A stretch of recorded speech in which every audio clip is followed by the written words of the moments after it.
Bonjour les amis, quelle joie de vous retrouver dans votre programme Dialogue divin et une joie d'avoir le docteur Tomasini. Merci Martita, bonsoir, Marta Reynosa. Nous allons continuer avec le thème que nous avons commencé à travailler dans l'enseignement précédent, la nécessité d'arriver à ce néant, à ce rien. Qu'est-ce que c'est? Comprendre que nous n'avons rien à nous. Tout nous a été donné. Tout. Nous avons tout, mais comme un prêt pour le développer. Et souvent, nous nous approprions ce qui n'est pas à nous et nous l'utilisons pour notre bénéfice, pour ce que nous aimons, mais ça ne devrait pas être ainsi parce que ce n'est pas à nous, proprement à nous. Nous avons vu comment Jésus nous a précisé, nous a montré que tout est à lui, et nous allons continuer sur le même chemin. Nous allons méditer 2-3 lectures, et ensuite nous pourrons commencer à voir cette transformation qui doit arriver de la volonté humaine dans la volonté divine, et ce qui est le point principal. Nous allons au volume 36, chapitre 37, du 6 novembre 1938. Ma bonne fille, mon immensité est inaccessible, et la créature ne peut l'embrasser tout entière. Et peu importe ce que nous donnons de ce qui est à nous, comparé à notre immensité, ce sont à peine quelques gouttes. Sache qu'un seul acte de notre volonté est si grand qu'il surpasse toutes les choses possibles et inimaginables, et qu'il enferme et embrasse en lui-même tous les êtres et toutes choses. Aussi, lorsque la créature offre son acte et l'accomplit investi par notre vouloir, la gloire que nous recevons est si grande que son acte occupe toute la création, car la création n'a pas la raison, tandis que l'acte dans lequel la créature nous fait agir possède la plénitude de la raison humaine, laquelle, investie par la divine, surpasse le ciel, le soleil et toutes choses. Par conséquent, si notre gloire est grande, la réciprocité de l'amour que nous recevons semble incroyable et le bien que la créature reçoit est incalculable. Cela nous donne l'idée que pour vraiment correspondre en gloire, en amour et en tout, notre acte est peu de choses. Nous n'aurions pas la capacité de correspondre. Cependant, quand nous nous laissons investir par la divine volonté qui contient tout, nous remplit totalement de ce qui est à elle, et donc la correspondance que nous pouvons lui donner en amour, en gloire, et à son niveau, et à sa hauteur, et dépasse infiniment toute la correspondance que pourrait donner une volonté humaine seule. Ça, c'est un point très important. Et comprendre aussi que toute la création est à notre disposition, parce que nous sommes comme la raison d'être de toute la création, pas la raison pour laquelle elle a été créée. Sinon, nous avons une raison qui nous permet de penser, de raisonner, etc., et d'arriver à certaines conclusions. Par exemple, que Dieu existe, qu'il est notre créateur, que nous avons besoin de lui, que nous sommes créatures et tout ça. Et avec cette raison, nous pouvons le louer, le bénir, le glorifier et l'aimer. Bon. La création, les choses matérielles n'ont pas cette capacité. Dieu ne les a pas dotées d'une raison. Et donc, pour Dieu, c'est une création muette, dit Jésus. C'est une création qui ne lui donne pas la gloire qu'il devrait recevoir. Donc, l'homme, qui est le roi de la création, l'homme doit mettre sa vie, cette vie divine que Dieu nous donne, maintenant, nous devons la mettre dans les choses créées pour qu'elles se multiplient et que dans toutes les choses créées, Dieu reçoive la gloire, l'amour, la louange qu'il mérite. Vous comprenez? Voilà. Maintenant, nous devenons un petit peu comme la lentille, la lunette pensante de tout le créé, si on peut dire. Le soleil va donner à Dieu la gloire qu'il devrait lui donner, mais à travers notre vie multipliée en lui. Et pas seulement la gloire qui correspond à Dieu, mais nous le faisons aussi au nom de toute la famille humaine, et ainsi de suite. Donc, on peut comprendre que ce que nous avons à faire, c'est rien. Rien. La seule chose que nous allons faire, ça va gêner Dieu, qui ne va pas pouvoir déposer tout ce qu'il est, tout ce qu'il a dans notre volonté, pour que notre volonté puisse mener à bien toute cette activité, cette action. Donc ça, c'est très, très important. Hein. Maintenant, tu dois savoir que tout ce que la créature devait faire de bien a été fait, formé et nourri par notre divin vouloir. On peut dire que les actes de cette créature existent et existeront dans ma volonté. Ils s'y trouvent ordonnés et disposés, et chacun d'eux a sa place dans notre vouloir. De plus, ils sont premièrement formés en nous, puis, chacun en son temps, nous leur donnons le jour. En entrant dans notre vouloir, l'âme trouve toute chose comme lui appartenant déjà, et que nous voulons qu'elle prenne. Par conséquent, les actes humains trouvent nos actes divins établis par nous pour cette âme. Les actes humains se précipitent dans nos actes divins, qui leur appartiennent déjà, ils les transforment en eux-mêmes, ils s'y enferment, ils les embrassent, et l'acte humain devient ainsi un acte divin. Et comme notre acte divin est grand et immense, alors que l'humain est petit, il se sent dispersé dans le divin comme s'il avait perdu sa vie. Mais ce n'est pas vrai. La petite vie existe, la raison humaine s'est fondue, s'est enfermée et s'est laissée occuper par la nôtre pour son très grand honneur et pour notre très haute gloire, parce que nous avons donné ce qui est nôtre à la créature. Voilà, on revient à la même chose, hein? Ça va dans le même sens. Pratiquement, la créature se laissant remplir par tout le divin peut continuer à agir. Voilà. Et tous les actes de la divinité, de la divine volonté, ils sont à notre disposition si nous permettons qu'elle agisse en nous, qu'elle nous remplisse de tout ce qu'elle contient et nous remplisse. Mais pour cela, il faut enlever ce qui est à nous. Dans la mesure où nous avons encore des choses à nous, elle ne peut pas faire ce travail. C'est un échange de vie. Il faut collaborer. Ça confirme un petit peu tout ce que nous avons dit. Il faut enlever tout ce qui est à nous pour arriver à cet état sublime de posséder ce don de la divine volonté. Hein? Voilà. Ben oui. Ça, c'est le point principal, le plus important. Continue avec une autre lecture. 16, 18, 11 octobre 1924. Je me sentais très déprimé, opprimé, à cause de l'absence de mon doux Jésus. Oh, que de peurs ont envahi mon âme.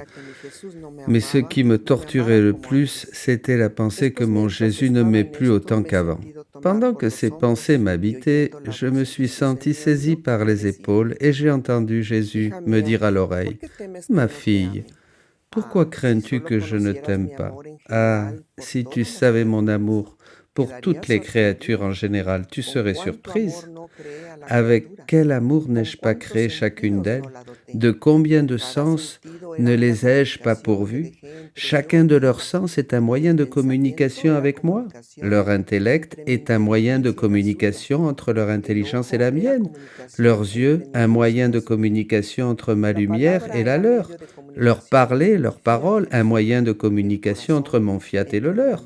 Leur cœur, un moyen de communication entre mon amour et le leur. En somme, tout, respiration, mouvement, déplacement, tout est communication entre moi et la créature. J'ai fait pour mes créatures plus qu'un père qui, organisant le mariage de son fils, non seulement prépare sa demeure, ses vêtements, sa nourriture et tout ce qui pourra le rendre heureux, mais lui dit: nous allons nous séparer, il est vrai, mais tu sentiras ma vie en toi et je sentirai ta vie en moi. Tu sentiras mes pensées et moi je sentirai les tiennes. Tu sentiras mon souffle et mes battements de cœur et moi je sentirai les tiens. Nous serons ainsi à la fois loin et proches, séparés et ensemble. Tu sentiras ma vie et moi je sentirai la tienne. Bon, ça c'est un point qu'il faut bien comprendre. Tout ce qui est à nous est en Dieu. Tout ce qui est à nous a été pensé, créé de toute éternité. Et notre travail, c'est accepter cela, le vivre et l'amener à terme. Il ne s'agit pas de l'acte en soi, comme nous en avons parlé, mais de cette première pulsion pour bouger. En lui, nous avons le mouvement. Cette première pulsion sort de Dieu. Vous voyez, Dieu nous a donné une quantité de pulsions, de stimulus, je ne sais pas comment dire, de vie pour que cela nous donne la possibilité de faire un acte, et un autre acte, et un autre acte. Et quand cela arrive, nous touche, ce mouvement, ce stimulus, cette pulsion qui vient avec tous les biens divins, afin que quand je vais l'utiliser, cette pulsion, pour faire ce que j'ai à faire, manger, travailler, marcher, parler, ce que je suis en train de faire, mais à ce moment-là, tout le divin va être mu dans cet acte, dans cela, avec une multiplication de vie divine dans cet acte. Et maintenant, la question, qu'est-ce que j'ai fait moi? Qu'est-ce que j'ai mis de moi? La pure disposition de dire, d'accord, j'accepte tout ce que tu me donnes pour le mettre en pratique, pour le faire agir. Je ne fais rien, je ne mets rien de ce qui est à moi. Et c'est cela que Jésus veut nous enseigner. Il veut nous faire arriver à notre rien, à notre néant. Et la seule chose que nous avons et qui est donnée par lui, strictement donnée par lui, tout est donné par lui, mais cela, oui, c'est notre volonté qui est donnée par lui, mais avec une finalité d'agir avec le divin. Voyez, elle fait juste la fonction pour laquelle elle a été créée, se laisser remplir de Dieu. Nous enlevons tout ce qui est à nous, nous enlevons la finalité que Dieu nous avait donnée, on est sorti du plan de Dieu, et c'est là où la créature commence à faire quelque chose par elle-même, empêchant à Dieu d'entrer en elle. Voyez, et ce néant, ce rien, c'est là où Dieu veut que nous arrivions pour pouvoir qu'il agisse. Pratiquement, c'est impossible d'arriver à ce point, à ce nada, par nous-mêmes. Beaucoup de personnes vont demander, mais alors, mais comment on fait pour arriver à mon rien, à mon néant? Qu'est-ce que je dois faire?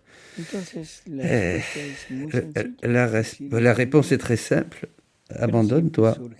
Mais vient encore la deuxième question. Et comment je fais pour m'abandonner? Eh bien, abandonne-toi. Oui, d'accord, mais qu'est-ce que je dois faire? Abandonne-toi. Vous voyez, c'est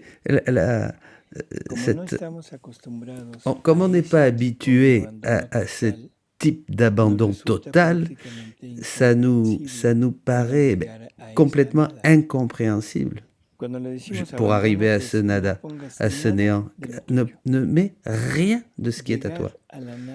Arriver à le rien par nous-mêmes, c'est absolument impossible. On ne peut pas. Pourquoi c'est impossible? C'est très simple. Parce que pour arriver à ce rien, hein, il faudrait faire, nous, agir par nous-mêmes pour arriver à cela. Mais ce fait d'agir à partir de notre volonté, je serai en train de mettre quelque chose qui est à moi et je ferai des actes de ma volonté. Donc, même si c'est des actes vertueux, même si ce sont des actes humains de ma volonté, qui partent de ma volonté humaine, peut-être très vertueux, qui méritent la grâce, oui, mais c'est quelque chose. C'est quelque chose. Voyez? Donc, je ne serai pas en chemin vers ce rien, vers ce néant. Hein? Et alors, du point de vue humain, on peut dire que c'est impossible par nos propres efforts d'arriver à ce rien. Le rien vient juste d'un acte de reconnaissance, que tout ce que nous avons, c'est donné. Et que Dieu, à un moment donné, a voulu que tout ce qu'il nous a donné, nous le mettions à agir en pratique dans notre nature. Voyez? C'est Dieu avait décidé, c'est ce que Dieu avait décidé que je fasse depuis ma volonté avec tout ce qui est divin. Et ça nous le dit Saint Paul dans Éphésiens 2:10. Hein? Nous avons été créés pour pratiquer ces bonnes œuvres créées de toute éternité. Si j'ai été créé, je n'ai rien fait, d'accord? Bon. Si à un moment donné, ce que je dois faire a été fait, est fait, et seulement ils vont me le donner pour que je puisse le développer à travers moi et en moi, je n'ai rien en propre. La seule chose que je pourrais avoir, c'est suivre le mouvement, la finalité que Dieu veut pour moi. Ça serait la seule chose. Avec mon libre arbitre, je peux le faire dans n'importe quel lieu, dans n'importe quelle situation, mais toujours avec le même but d'arriver à ce néant. Et donc, ma vie humaine ne grandira pas, et la seule chose qui grandirait, ça serait la vie divine en moi. C'est pour cela que c'est un don. Oui, oui, c'est ça. Ce n'est pas quelque chose qu'on peut avoir par nos propres forces. Avec tout cela, bon. Maintenant, qu'est-ce qu'il faut réellement pour arriver à ce point, pour arriver à cela? Il faut une transformation de notre volonté dans la volonté divine. Et ça, c'est quelque chose difficile à comprendre. Mais on va essayer. Notre modèle, c'est Jésus. On a été créé à l'image et à la ressemblance de Dieu dans son Fils Jésus-Christ. Donc, tout ce que nous devons faire et tout ce qu'il faut faire, oui, nous devons le prendre de lui. Si on ne le connaît pas à lui, on ne pourra jamais arriver à cette finalité et à comprendre cela. Donc, on va commencer. Qu'est-ce que nous dit Jésus sur ce sujet? Allons au volume 3, au 18 juin 1900. Ma fille, le ciel, avec tout ce qui est créé, et le monde démontre l'amour de Dieu. Mon corps blessé démontre mon amour, t'enseigne l'amour pour le prochain. Ma nature divine et ma nature humaine sont inséparables et ne forment qu'une seule personne. Deux natures distinctes, homme et Dieu, vrai homme et vrai Dieu. Avec ces deux natures, Dieu les a unis, il les a fondus et a fait une seule personne. On a fait une seule personne, une seule nature, un Jésus, il n'y a qu'une seule nature. Et c'est une nature humaine et divine. On ne peut pas les séparer. la humaine de la divine. L'homme, on ne peut pas séparer l'homme de Dieu. Les deux fonctionnent avec chacune ses caractéristiques propres. L'humaine a dû, bien sûr, se soumettre à la divine, et la divine a dû remplir la nature humaine avec tout ce qui est à elle, bien sûr. Jésus a toujours été dans ce néant, dans son rien. Le Verbe éternel incarné a dû arriver à ce rien. Et cela, il nous le dit souvent. Une fois, il dit, je ne suis pas venu faire mes œuvres, c'est mon Père qui habite en moi, qui fait ses œuvres en moi. Ça, si on l'analyse bien, nous fait arriver à cette conclusion que Jésus, de lui-même, ne faisait rien. C'était l'œuvre du Père qu'il prenait comme sienne, qu'il la faisait sienne, et il la mettait en pratique, il la mettait en dehors de lui, il la faisait agir, mais comme volonté du Père, comme acte du Père. C'est pour ça qu'il dit que moi je ne suis pas venu à faire, je suis venu à rien faire, c'est le Père. Jean nous dit aussi qu'il vivait par le Père. Et il y a d'autres phrases, d'autres passages importants qui confirmeront ce que nous disons. Mais rappelons-nous, nous avons été créés à l'image et à la ressemblance, à son image et à sa ressemblance. Donc, si lui, il arrive à ce rien, il est rien, nous aussi, nous devons arriver à être rien, à ce néant. Nous aussi, nous devons faire les œuvres du Fils. Oui, c'est vrai. Ouais, nous devons aller sur le même chemin. Je ne suis pas venu faire mes œuvres. C'est la divinité, c'est Jésus, la divine volonté qui vient faire ses œuvres à travers moi, en moi. On peut tous dire ça avec ma disposition, bien sûr. On va... attends. Vivre dans la divine volonté, donc ce n'est pas non plus une finalité, ça il faut aussi le savoir, c'est pas la finalité, c'est pas une finalité de vivre dans la divine volonté. La divine volonté n'est pas une finalité.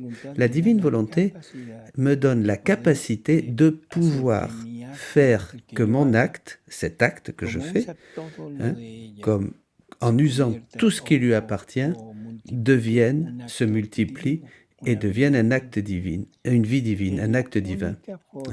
C'est la seule manière, c'est la seule chose qui va permettre à mes actes de se greffer dans l'acte unique et éternel de Dieu qui est la vie divine. Si mes actes ne deviennent pas divins, je pourrais entrer au ciel, bien sûr, oui, mais je resterai comme quelqu'un de glorifié, bienheureux, jouissant de tout ce qui est à Dieu, mais pas immergé, pas fondu dans la vie même, dans le divin vouloir, parce que je n'aurai pas d'acte divin. Ces actes divins qui manquent à toutes les créatures, parce qu'elles ne les ont pas fait, elles pourront les avoir, mais par la participation, grâce à la participation de toutes les âmes qui vont arriver à vivre dans la divine volonté. Parce que ce sont ces âmes qui vivent dans la divine volonté qui amèneront toutes les autres à ce niveau. Il y a cette lecture très claire où Jésus dit que l'âme qui vit dans la divine volonté est la peau dans le corps mystique de Jésus. Et alors, elles seront comme la peau, oui, elles seront comme la peau qui porte les vaisseaux sanguins, et les vaisseaux sanguins donnent l'aliment, etc., pour que tous les organes puissent grandir comme il faut, quoi. Donc, tous arriveront finalement à ce divin vouloir, à vivre dans cette ambiance du divin vouloir, mais certains par possession, parce qu'ils le possèdent, par droit, parce qu'ils l'auront fait agir, et d'autres parce qu'ils seront invités. Ils auront leur gloire accidentelle. Voilà, c'est ça. Donc, pour arriver fondu dans le divin vouloir, il faut à force, forcément, l'acte de la divine volonté en nous. Et c'est pour cela que nous devons vivre fondus dans la divine volonté.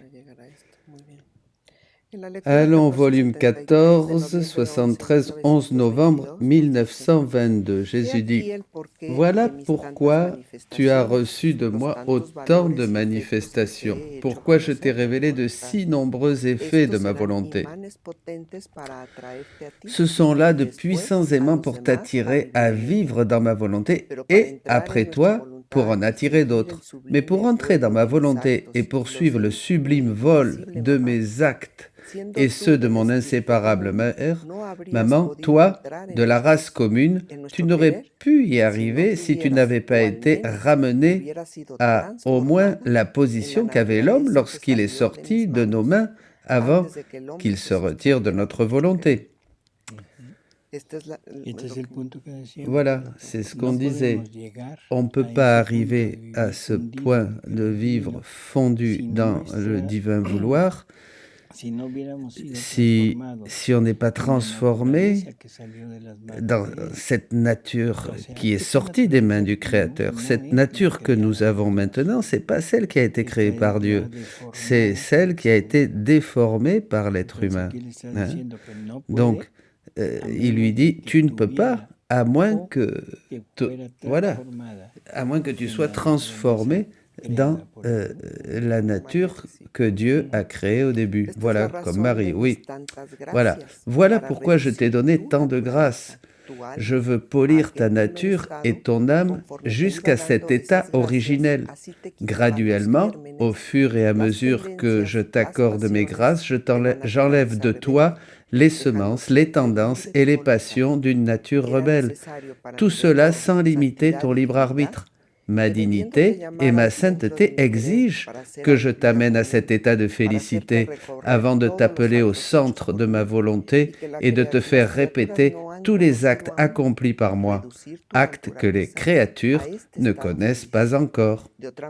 Autrement, tu n'aurais pas été capable de voyager avec moi à travers les actes innombrables de ma volonté, ni de vivre avec moi la familiarité dont nous avons besoin pour travailler en équipe. Les passions et les germes des mauvaises tendances se seraient élevés comme des barrières entre toi et moi. Au mieux, tu aurais été soumise à mes ordres. C'est ce que tous les saints jusqu'à aujourd'hui, ils ont été soumis aux ordres du Seigneur. Comme tant de mes fidèles, mais tu aurais été loin d'accomplir ce que je réalise. Et ni toi ni moi n'aurions été heureux.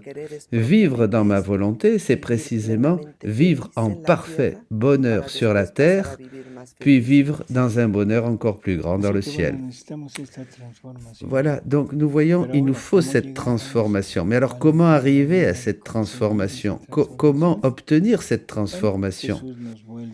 Et Jésus, encore une fois, nous donne l'explication pour pouvoir arriver à comprendre ce dont nous avons besoin. Et attends, il s'agit d'une transformation, c'est pas seulement une union. Hein. C'est pas l'union que nous connaissons dans la sainteté humaine avec la divinité, non. Dieu a été dans l'homme, il a habité dans l'homme, il a fait sa demeure dans l'homme, la Trinité a habité, hein, l'inhabitation divine. Oui, bien sûr, mais jamais n'est arrivé à œuvrer à travers l'homme. Et c'est ça la transformation. Hein? C'est une transformation, ce n'est pas une simple union. Il doit y avoir une transformation, un changement de nature. C'est retourner à ce que Dieu avait créé au début, pas ce que nous avons, nous, obtenu avec la désobéissance et puis tous nos péchés actuels. Voilà. On va à la suivante. 1450, 12 août 1922. Maintenant, tu dois savoir que ma volonté est l'or le plus pur. Et pour que le fil de fer de ta volonté humaine devienne l'or le plus pur, de sorte qu'en entrelaçant le fil de ta volonté avec la mienne, il n'y ait pas de distinction entre la tienne et la mienne, c'est seulement le sacrifice, les douleurs, qui, consumant le fil de ta volonté humaine, le remplace par le fil d'or divin qui, se fondant avec le mien, ne forme qu'un seul.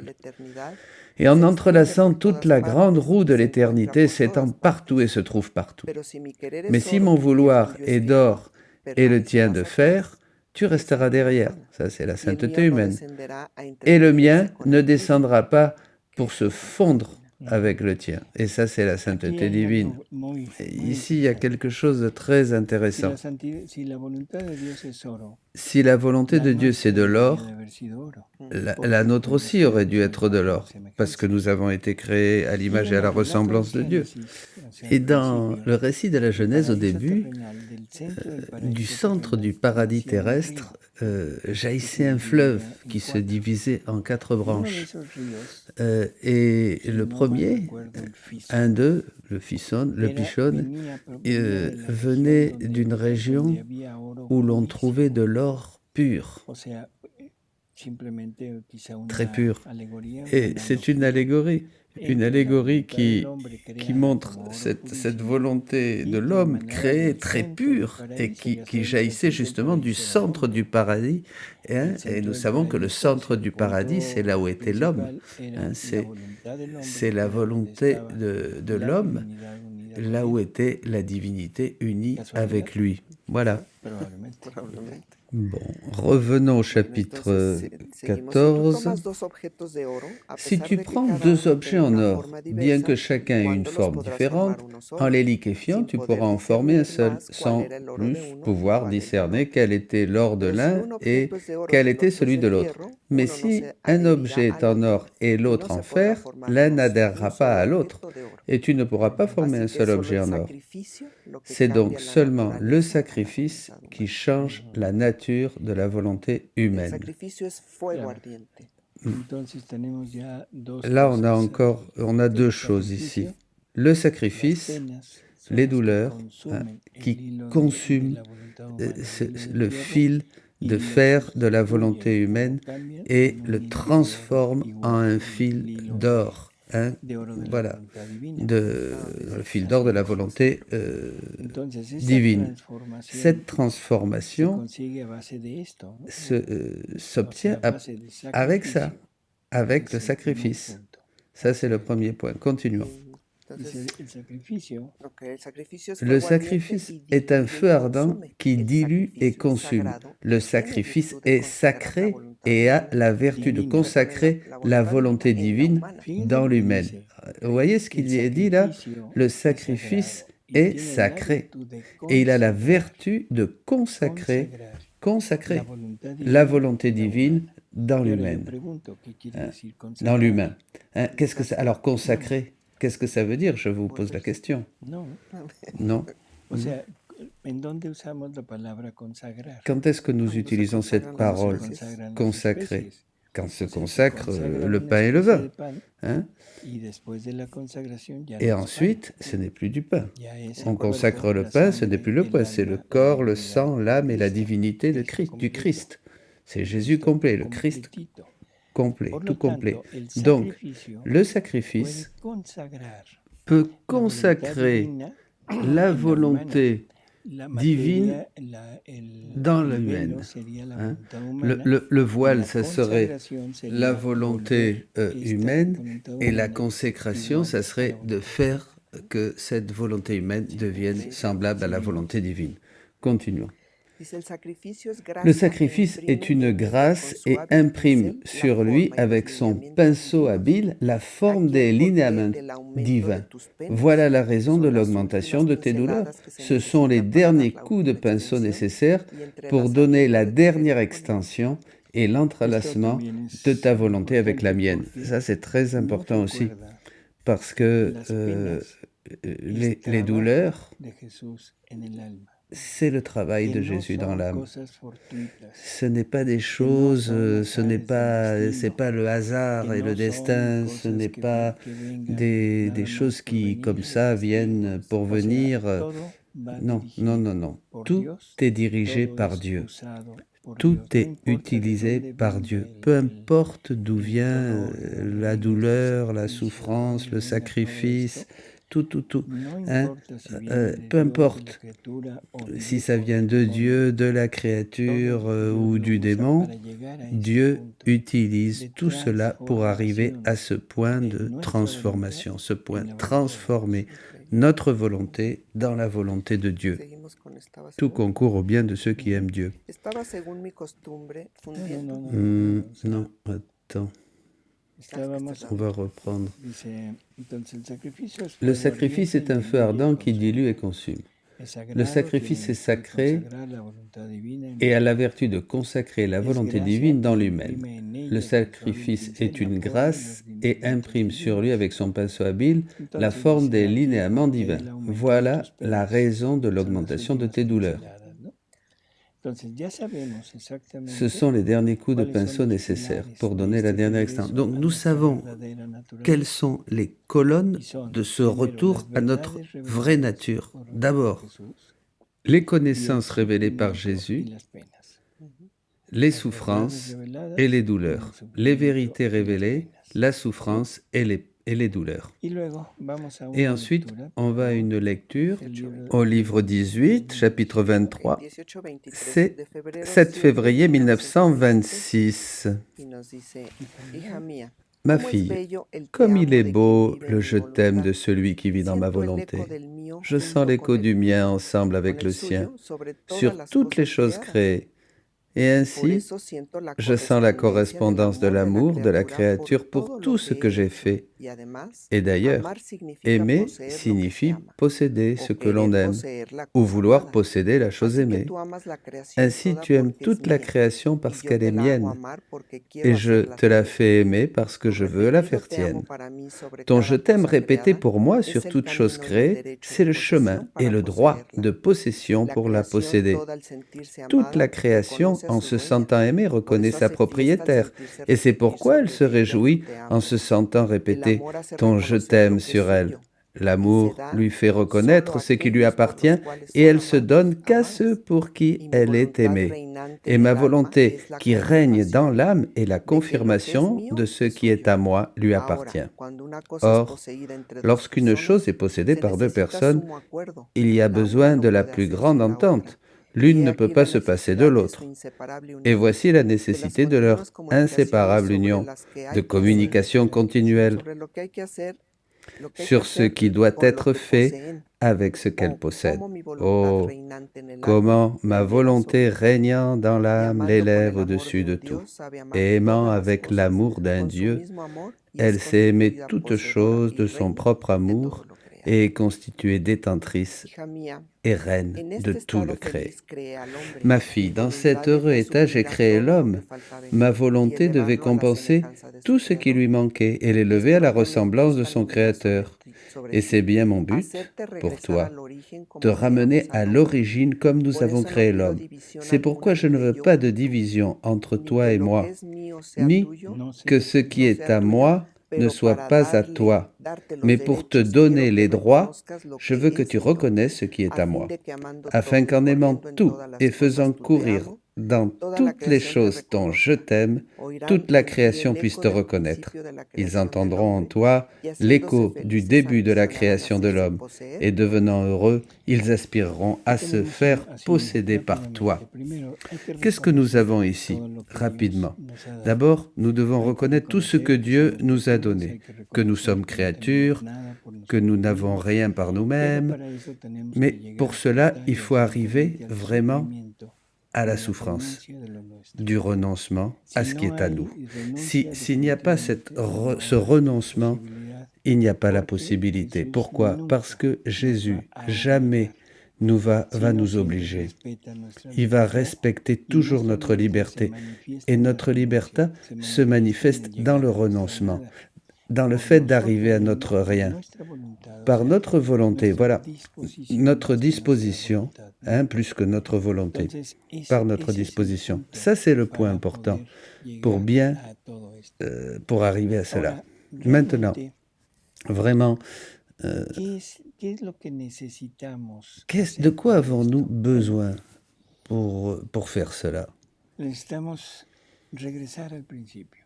Il faut retourner à l'origine. Necesitamos leer todo lo que Jesús Il nos faut ha lire ido tout ce que manifestando. Jésus nous a manifesté. Necesitamos entender que lo Il que faut pasó con comprendre el hombre. que ce qui s'est passé Necesitamos avec l'homme. entender que todo lo que hemos Il faut comprendre que desarrollado en tout nuestra ce que vida, nous avons fait dans notre vie y voy jusqu'à a hablar de lo aujourd'hui, bueno, no de lo et malo, no je malo parle porque des bonnes fácil choses, reconocerlo, no es nuestro, pas de ce qui est mauvais, ça c'est desamor facile hacia Dios, de reconnaître sino que que ça ne va incluso pas avec todo lo Dieu, nuestro, mais todo tout lo ce que qui est à nosotros nous, tout hemos ce que nous hecho, avons fait, definitivamente no tiene définitivement, la capacidad n'a de pas la poder llegar capacité de a eso. pouvoir arriver à ce Por point, lo de tanto, pouvoir arriver à cela. necesitamos Donc, qu'est-ce qu'il nous desapego. faut? Nous El dépouiller. desapego es Le necesario, dépouillement. desapegarnos Se de todo lo dépouiller nuestro, de tout ce qui est à de nous todo, para poder pour estar en pouvoir las être condiciones o en dans la la disposición condition, dans la de aceptar todo disposition lo divino. d'accepter tout ce qui est à Dieu. Necesitamos la C'est le todo et purificación nada. Il interior, faut el cette purification aniquilamiento, intérieure, el olvido de toda nuestra cet culpa, anéantissement, la humildad de l'oubli entender des amor choses, como des divino, fautes la passées, humildad a modo divino que no cuesta nada, l'humilité à la manière porque divine qui est humilde arrivée à en notre néant, virtud parce que todavía tiene l'humble algo en sí, que es avec la la vertu posesión humaine de la a virtud. encore quelque chose, la possession Entonces, de cette humilde vertu desde même. la Donc, divina voluntad es l'humble la à partir de criatura la que divine no volonté, tiene absolutamente c'est la nada. créature qui n'a plus rien, elle n'a rien. Necesitamos Il entender faut y aussi comprendre, saber primero, savoir comprender d'abord, y comprendre seguir et suivre la tout, vida de Jesús, toute la vie de imitando Jésus, esas limitant bien actitudes sûr de él, ses que attitudes. son rectitud, Il faut sa caridad, rectitude, mortification, destrucción del propio yo. charité, et destruction Y du para propre eso, moi. Et pour lo, cela, lo mejor que podemos le hacer mieux que nous es la pouvons faire, meditación de su c'est pasión. la méditation de sa Si passion. tenemos Ouais. estas cosas, Si nous avons cet ensemble estamos de seguros choses, que vamos on por peut el être camino sûr que nous adecuado allons para sur le poder bon llegar chemin a pour ese arriver estado à cet donde la état divina voluntad où la divine nos volonté sumerja en ella nous, y que va nos nous, dote nous con todo immerger lo que en ella elle tiene para et nous poder donner tout ce seguir qu'elle est, tout ce adelante. qu'elle a pour pouvoir Si no continuer notre llegamos route. ahí, Si on n'arrive pas definitivamente no à cela, tenemos on posibilidades n'aurait de pas poseerlo. on n'aura pas la Por lo possibilité de tanto, posséder ces ¿qué choses. Donc, necesitamos? de quoi avons-nous Sufrimiento. besoin? La souffrance, la Para el croix. sufrimiento, ya Hein, dijimos, es el La desapego de souffrance, todo. c'est le Y nos van a dar dépouillement, una attention, de enorme tout. ayuda Et para llegar il va nous donner enorme, une que es aide incroyable, la pelea Jésus. con el demonio. Et qu'est-ce que c'est, cette aide Porque ahora énorme? la pelea con el demonio La no es bataille algo contre le démon. aterrador. Parce que la bataille contre No le es démon, algo maintenant, que c'est pas nos quelque chose de venga terrifiant, c'est a pas quelque crear chose problemas. qui va nous Al faire des contrario, problèmes. Au contraire, es au esta contraire, pelea con c'est el cette demonio que bataille Dios avec le permite, démon que Dieu que permet, Dios nos, que incluso Dieu, nos pone en la que pelea Dieu con el demonio, igual que a nous Luisa, donne. Il nous met es comme para que Louisa dans nosotros cette nos bataille même, forjemos y pour que podamos, nous como puissions, el metal, cuando se pone comme al rojo comme le vivo y se métal, golpea quand con el il martillo, devient que feu, todas las rouge, et que partículas le que no marteau son del mismo metal que lo puisse podrían le prender frapper, et le salgan frappe, et que y que se quede tout puro sorte, el voyez, acero, cette pero purification, un acero que et sea là, un totalmente acier resistente y bien inquebrantable. résistant, Y eso es lo que Dios indestructible. Et quiere. c'est ça que Dieu veut, voyez. Por eso es que a Luisa la pone a C'est pelear pour con ça el que demonio. Louisa, il va la No mettre la à se libera battre de dans la sus bataille miserias. avec les démons. No la Il va pas libera la de libérer, todas las il va pas la insidias del libérer de demonio. toutes ces La tentations, pone de a toutes ces pelear con el séductions. demonio. Il va la mettre à ¿Para se qué? battre avec Para les que ella démons se pour forje. qu'elle Y puisse être Jesús se lo dice muy forgée. claro. Voyez, Allí Jésus donde lui tú dit, creías perder, là où tu croyais perdre, lui dit allí donde Jésus, c'est saldrás là où tu vas victoriosa sortir y tendrás la victorieuse et tu posesión auras de la esas virtudes possession de que ces vertus creías perder. que tu pensais perdre. Entonces, Voyez? ¿qué Donc, necesitamos? de quoi avons-nous besoin? Y La ese souffrance. Et ese cette sufrimiento y souffrance, c'est à travers de la pelea con el demonio. cette bataille Hay algo en que plus también es avec la bataille muy, contre le muy démon. importante. Surtout avec ça. A Quelque chose veces encore de Dios nos très ha très ido dando important. dones, Dieu nous a nos ha donné ido des dando dons, des unas gracias grâces determinadas, particulières aux uns et aux autres, pero etc. cosas que él no- Des choses que nosotros hemos ido nous logrando, avons, vamos a decirlo así, avons por réussi nuestro à obtenir acercamiento, par por notre nuestras virtudes, rapprochement por de todo lo Dieu, que par hemos nos hecho. vertus, Y à travers avec tout ce que nous avons Jesús fait, nous nos avons lo va mérité tout ça. Et Jésus, il va nous demander tout ça. dando Et c'est là où certaines personnes, la volonté humaine, refuse de donner cela à Dieu, hein. Parce que le prétexte est souvent, bon, si ça m'est donné par Dieu, pourquoi maintenant il voudrait me retirer tout ça? On voit déjà ça dans la vie mystique traditionnelle, hein. Et parce que Dieu nous a donné un don et maintenant il veut que je lui rende ce don pour plusieurs raisons. La première, pour voir d'abord si je suis fidèle et si vraiment, si je suis intéressé ou pas. Je te les donne. Tu me l'as demandé, je te le donne. D'accord. Hein?